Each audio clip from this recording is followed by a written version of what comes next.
تو یہ مرسل کی تباہی ہے. اور شاہ ولی اللہ دہلوی نے لکھا ہے حجت اللہ البالغہ میں کہ فقہ حنفی اور فقہ مالکی کی خرابیوں کی وجہ یہ ہے کہ یہ تابعین کے اقوال کے اوپر انہوں نے اپنی فقہ ساری بنا لی ہے زیادہ تر, اور انہوں نے یعنی مرفوع اور موقوف روایتوں کی طرف توجہ نہیں دی ہے.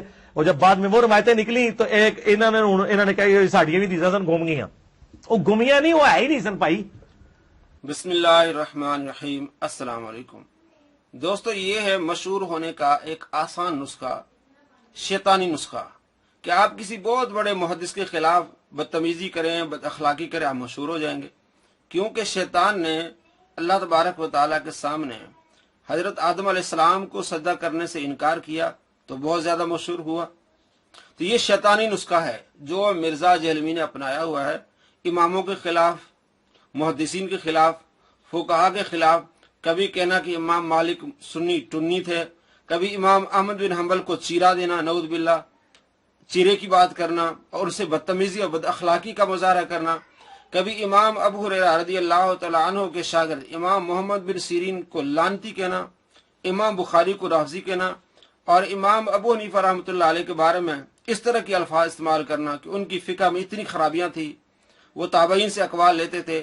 جبکہ امام اسرائیل اور امام ابو حنیفہ المتوفی 150 ہجری, یہ ہم زمانہ ہے, وہ کہتے ہیں سب سے زیادہ احادیث امام ابو حنیفہ کو یاد تھیں.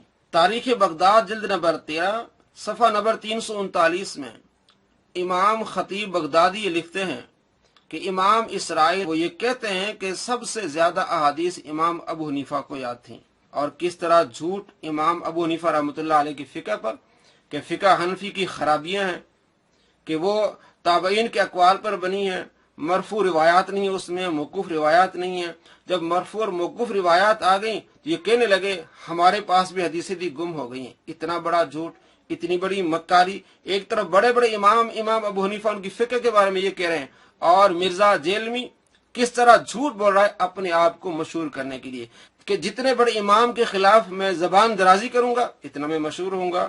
اس کو خود کو معلوم نہیں, احادیث گم نہیں ہوں, اس کو خود کو معلوم نہیں ہے وہ احادیث, وہ مسائل. ان میں سے ایک مثال میں آپ کو دیتا ہوں. یہ اپنے لیکچرز میں کہتا ہے کہ فقہ حنفی میں جو مسئلہ ہے کہ امام رکوع میں ہو, بندہ رکوع میں مل جائے تو وہ رکعت پا لیتا ہے. کہتا ہے اس کی کوئی اصل نہیں ہے. میں آج اسی مسئلے پر آپ سے گفتگو کروں گا. میں آج اسی مسئلے پر دلائل دوں گا کہ امام رکوع میں ہو اور بندہ رکوع میں مل جائے تو وہ رکعت پا لیتا ہے. تو یہ انکار کیوں کرتے ہیں؟ یہ انکار اس لیے کرتا ہے, ایک تو اس نے پڑھا نہیں اور اس نے تحقیق نہیں کی. دوسرا, اگر یہ مان لے کہ امام کے رکوع کے ساتھ ملنے کے ساتھ بندہ رکعت پا لیتا ہے تو اس کا جو فاتحہ خلف الامام والا مسئلہ ہے جس پر یہ لیکچر دیتا ہے اور بدتمیزی اور بد اخلاقی کا بازار گرم کرتا ہے وہ ختم ہو جائے گا. کیونکہ جب آپ یہ مان لیتے ہیں کہ امام رکوع میں ہو اور آپ پیچھے آ کے رکوع میں مل جاتے ہیں تو فاتحہ والا مسئلہ ختم ہو جاتا ہے. یہ جو کہتے ہیں کہ امام کے پیچھے بھی فاتحہ پڑھنا لازمی ہے, تو اب وہ بندہ جب رکوع میں مل جائے گا وہ رکعت بھی کاؤنٹ ہوگی تو فاتحہ کو کس طرح آپ کاؤنٹ کریں گے؟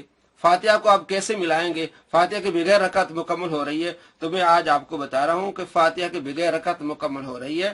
اور موقوف احادیث بھی بتاؤں گا آپ کو اور مرفوع احادیث بھی. موقوف روایت اس کو کہتے ہیں کہ جس کی سند صحابی تک پہنچے, اور مرفوع حدیث اس کو کہتے ہیں جس کی سند آپ صلی اللہ تعالی علیہ وآلہ وسلم تک پہنچے.